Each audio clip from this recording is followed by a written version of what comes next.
এ নিয়ে আলোচনার জন্য স্টুডিওতে আছেন স্বপন আহমেদ, যাচ্ছি তার কাছে। স্বপন, আপনাকে স্বাগত জানাচ্ছি। আজকে দুপুরে ওসমান হাদির ওপর গুলির ঘটনাটি ঘটে এবং তারপর থেকেই কিন্তু আপনি এই ঘটনাটি পর্যবেক্ষণ করছেন। আপনি একটু আমাদের জানাবেন যে কিভাবে কি হলো এবং যে হামলাকারীদের যে শনাক্তের কথা বলা হচ্ছে এখন পর্যন্ত কোনো ধরনের কোনো ক্লু পাওয়া গেছে কিনা, আমাদের একটু বিস্তারিত জানাবেন স্বপন।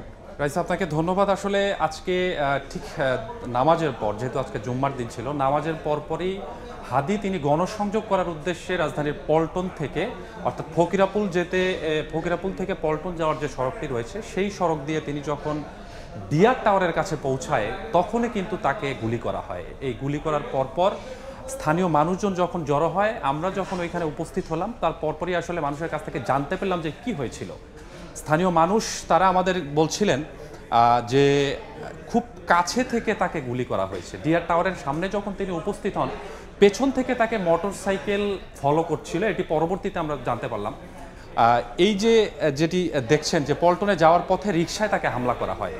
ঠিক পল্টনের যে ডিয়ার টাওয়ার, সেই ডিয়ার টাওয়ারের সামনে যখন তিনি পৌঁছায় তাকে তখন হামলা করা হয় এবং স্থানীয় মানুষজন এবং সিসিটিভি ফুটেজ বিশ্লেষণ করার পর আমরা যেটি জানতে পারলাম যে খুব কাছ থেকে আসলে তাকে গুলি করা হয়। কেননা তার পিছনে তিনি যখন রিকশা নিয়ে যাচ্ছিলেন তার পিছনে কিন্তু দুইজন ব্যক্তি মোটরসাইকেল নিয়ে তাকে ফলো করছিলেন এবং ফলো করা অবস্থায় পেছনে যিনি বসা ছিলেন খুব কাছে গিয়ে কিন্তু তাকে গুলি করা হয় এবং তার পরপর আইনশৃঙ্খলা রক্ষাকারী বাহিনীর বিভিন্ন সদস্য এসে তাকে আসলে সেখানে ঘিরে ফেলে এবং স্থানীয়রা ধরে তাকে হসপিটালে পাঠায়।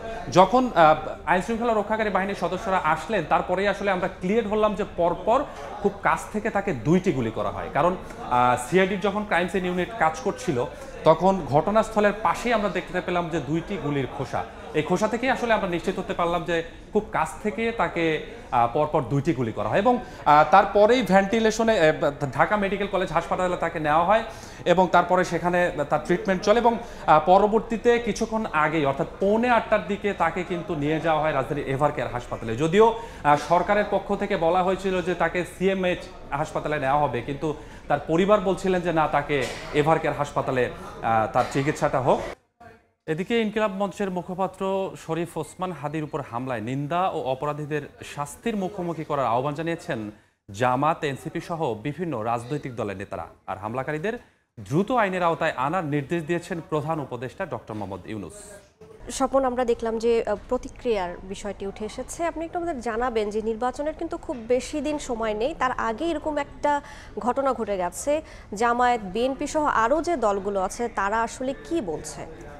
রাইসা, আপনি নিশ্চয়ই জানেন যে ঘটনার পরপরই আসলে সাধারণ মানুষের মধ্যে যেরকম আতঙ্ক ছড়িয়েছে, তার পরপর কিন্তু এই ঘটনার প্রেক্ষিতে যেহেতু তিনি ঢাকা ৮ আসন থেকে স্বতন্ত্রভাবে নির্বাচনের একটি সিদ্ধান্ত নিয়েছিলেন, তারপরেই কিন্তু রাজনৈতিক যে দলগুলো রয়েছে তারা কিন্তু ব্যাপকভাবে প্রতিক্রিয়া জানান এবং বেশিরভাগ রাজনৈতিক দলই তারা তীব্র নিন্দা জানিয়েছেন। পাশাপাশি এই ঘটনায় যারা জড়িত রয়েছেন তাদেরকে আইনের আওতায় আনার জন্য জোর দাবি জানিয়েছেন। বিশেষ করে এই হামলার নির্বাচনের বানচালের একটি নীল নকশা বলে বিএনপির পক্ষ থেকে মন্তব্য করা হয়েছে এবং বলা হয়েছে যে যারা এই স্বৈরাচারীর যারা ছিলেন তাদেরই একটি অংশ আসলে এই ধরনের অপরাধ কর্মকাণ্ডের সাথে জড়িত হওয়ার পরেই আসলে তারা এই নির্বাচনী বানচালের নীল নকশা বলে তারা মন্তব্য করেছেন। পাশাপাশি জামায়াত ইসলামের পক্ষ থেকেও কিন্তু জামায়াতের যিনি আমির রয়েছেন তিনি সেখানে গিয়েছিলেন এবং তিনি বক্তব্যে যেটি বলেছেন যে স্বৈরাচার পতনের পরেও যারা দেশকে অস্থিতিশীল করার এ ধরনের চেষ্টা করছে তাদেরকে কিন্তু শক্ত হাতে তারা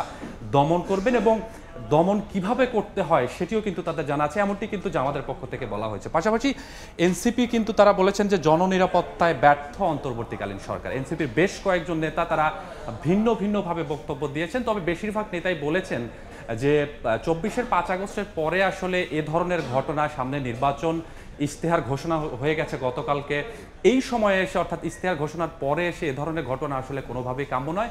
যারাই আসলে এ ধরনের ঘটনা ঘটিয়েছেন তাদেরকে আইনের আওতায় আনা হোক। পাশাপাশি প্রধান উপদেষ্টা ডক্টর মোহাম্মদ ইউনূস তিনিও কিন্তু এটিতে বিবৃতি দিয়েছেন এবং বলেছেন এ ধরনের ঘটনা যারা ঘটিয়েছেন তাদের অতি দ্রুত আইনের আওতায় আনা হোক, শাস্তির আওতায় আনা। স্বপন, আপনাকে আমাদের সঙ্গে যুক্ত হওয়ার জন্য অসংখ্য ধন্যবাদ। এতক্ষণ আলোচনার জন্য স্টুডিওতে যুক্ত হয়েছিলেন সহকর্মী স্বপন আহমেদ।